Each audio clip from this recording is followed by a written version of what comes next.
Don't forget to subscribe to our channel by clicking the subscribe button below and clicking the bell icon to be notified whenever we publish a new video. If you've never peed in the shower before, you probably think it's gross or weird, but this is more normal than you might imagine. A poll administered to over 100,000 people by Glamour magazine shows that 75% of them normally pee in the shower. No matter what you think about it, you probably had no idea that this simple act could have so many benefits. Here are 3 good reasons to pee in the shower. It saves water. Did you know that flushing the toilet normally uses from 6 to 10 liters of water? If we consider that a person pees 7 times a day on average and multiply that number times the population of the USA, then we're talking billions of liters of water a day just to flush the toilet.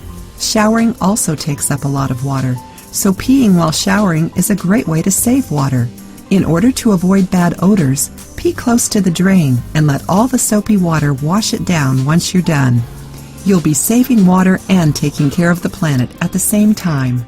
It keeps your bathroom cleaner for longer. Every time we use the restroom, we're one step closer to having to clean it. And if you're a man, some accidents tend to happen, no matter how great your aim is. No one really likes to clean the bathroom, so peeing in the shower will keep your bathroom cleaner for longer. It could help you get rid of athlete's foot. Even though it hasn't been scientifically proven, this home remedy has been passed down for centuries, and many people swear by it. Since it contains urea, a substance that is used in several antifungal creams, urine is frequently used to treat athlete's foot and other fungal infections. If you like the video, give it a thumbs up and share it with your friends. For more recipes and tips, subscribe to the channel.